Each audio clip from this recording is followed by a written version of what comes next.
We will start the meeting for the Grand Rapids Public School Board Finance Committee for Monday, July 28th, 2025. And our first thing is public comment. No public comment. Our items of business is finance for action is the purchasing agenda. Are there any questions regarding the purchasing agenda, colleagues? Yes. I'm just wondering for habit for maybe the next 6 months, if we can go do kind of what you did with like the Q&A. You like gave an overview of what each item was. I'm mostly interested in the general fund, so can you like describe it and then just describe it? Because I think What do you mean describe it? What are you asking to be described? the general fund items.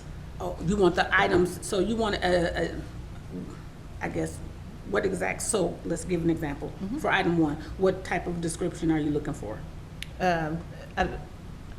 And you might not be the right person to ask, so I am also totally understand. I totally also understand. Here, so I just like love to understand what this for item A, what it is, and then for B, because it was for the 2024-2025. I was like, what at one point? What's the like boundary?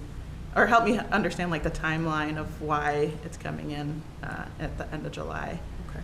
And so really quick too, I would just like to remind my colleagues, if you could send these questions as soon as we get these purchasing agendas out, that way we can try to get you answers and that the staff is able to forecast what your needs are so that they can come with the answers versus us here when we know we're going to be voting on it or considering it. We want to try to get you the items, the questions answered in advance so that we can move on the agenda, or if we already know that there is some answers that we can't get back to you in time, we can also share that as well. So if we could try our best to do that, that would be helpful so that the right people are here to answer the questions as well as we can get you exactly what you're looking for. So Ms. Cruz, also for future reference, we're asking, I'm assuming you're supporting that. I saw your head shaking in affirmative, that you are looking for a description of what it is.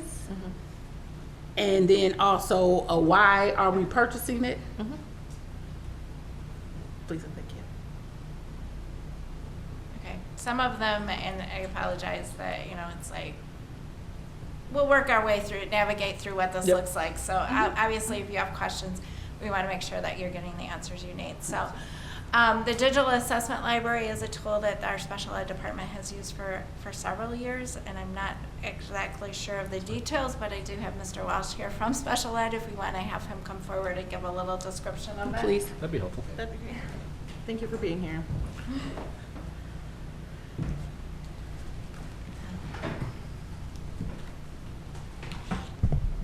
Hello. I have a write-up too, but along with the description, what would you, there was a couple of questions there, so I just want to make sure I'm answering I them. think just the description might answer all the questions. Okay, so this was something we implemented about 10 years ago. We went from all paper kind of diagnostic into this software by Pearson. It started with our psychologist, and now it's grown to all our related service providers. So it's a software system that holds a various number of assessments. When it first started, and still today, we have 2 iPads. The scholar would have an iPad, and then the related service provider, psychologist would. And it kind of works that way. It's open to, like I said, a various amount of assessments. I don't know them all. I'm a teacher by trade, so that's what I had. And so what that allows us is to stay compliant, not with not only MARS but IDEA. We can't just have 1 or 2 assessments. We need to have a variety. It's right in the law. So that allows us to do that as well. That's very helpful. Yeah.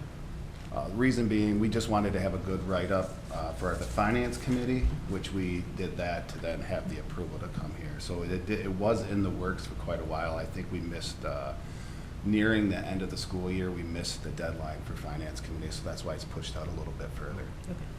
Thank you so much. Yep, so this one is going forward for 25-26, so. Thank you. Nothing else, okay? Yeah. Thank you. So then for the Troon, and I know this is one we've adjusted the last few months. We've got some additional invoices that have come over the last few years, so this is bringing the total for the 24-25 year to the 150,000, and should cover all of the invoices that we've received through June 30th. And that's kind of, and the mix of it is if it's service before June 30th, it goes back to, or materials received before June 30th, goes back to 24-25. And then if it's July 1st or later, it will be recorded in 25-26. So just starting to look at some preliminary things. We're still closing out fiscal year 24-25, but there may be some things that we thought were going to come in before June 30th, but didn't actually get here by June 30th. So we might have some budget variances just due to timing. And you never know what's going to throw off the timing of when it's coming. So just kind of keep that in mind. June 30th is the magic. If it's before, it's in 24-25. If it's after, it's 25-26. So I'm wondering if there's a way to like tag that, and I would imagine it's only specific to this moment in time, or these kind of 2 months where it's just a little funky. Yeah, can we like put a little asterisk or something to be like, hey, this is. That's where we're trying to get into the descriptions too, just to tell you what fiscal year it's going to go to, that it's pointing towards. I love it. Thank you. Yep. Then moving down under special funds, that's still grants, so it's under our 21st century learning community in section 31A. We did have a Loop after-school provider that withdrew, so our other after-school provider has stepped up and done some additional services, so their invoices are higher than we had anticipated when we did the original. So trying to get that all, and the Loop summer program, again, it's a requirement of the 21st century grant, so it does start in June, ends in July, so there might be some adjustments there as well. But Internationals Network for Public Schools, this is a program that we've started at Union High School for our newcomer program, and working with, it's Internationals. Yep. I was going to say, I've got Erin here, Erin Risley from the principal at Union that works with it. So it's kind of a new program that we started. I know last year thought it was very successful and very helpful, and looking as we look to transform that program to a new model. So that one is a 25-26, and I believe, and the rest of it is all bond related items. So if there's additional questions, comments. And so that is our only action item. Is there a motion to move forward the purchasing agenda to the full board? So moved. Seconded. Alrighty. All in favor, please say aye. Aye. Any opposed, same sign? All right, wonderful. We will move that over to the full board, and Ms. Cripps. That's what I was gonna say. I guess I don't have a lot on my side. You know, we had some longer finance committees for May and June. So July, a lot of the activity that we're working through actually posts back to 24-25. So we've kind of got a pause here on activity that's going through. I talked to Ms. Williams a little bit. We will be picking up some of our training type items, probably into August and September sessions of what those look like. So if you've got items that you want to see, definitely communicate with Ms. Williams, and we'll work on trying to help you integrate into school K-12 finance. It's complicated, it's messy, and it frequently changes. So I haven't heard anything on the budget front. On the only one that I did hear that was really good news, if you'd heard, at one point they had frozen the federal funds that had impacted several of our title programs, that they will be released. We get them through the state, have not gotten any updates from the state. Obviously, I think it was coming through late Friday night. So they're probably still processing through, so hopefully we'll get our allocations on those title programs in the next upcoming weeks, so we can continue our plans for what those look like. I was starting to get a little nervous, but so. A little nervous.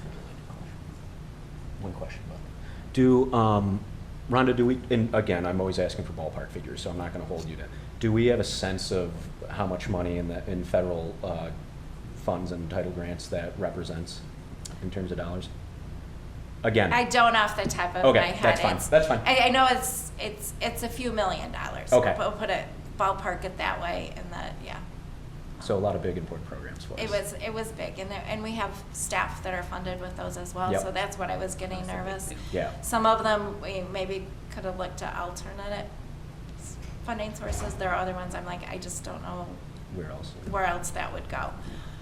So huge relief that they're gonna be coming forward. And the other just quick update as I talk about year end, our auditors were in last week and did some preliminary work. That went fine, and they'll be back in September to finalize the rest of the audit, so.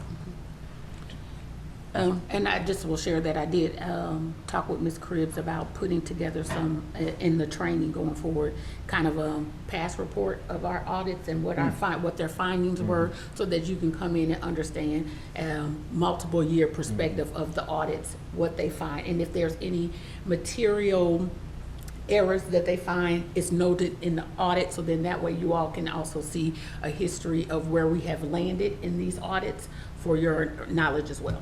So she's gonna put something together for us with regards to that. Thank you. Yeah.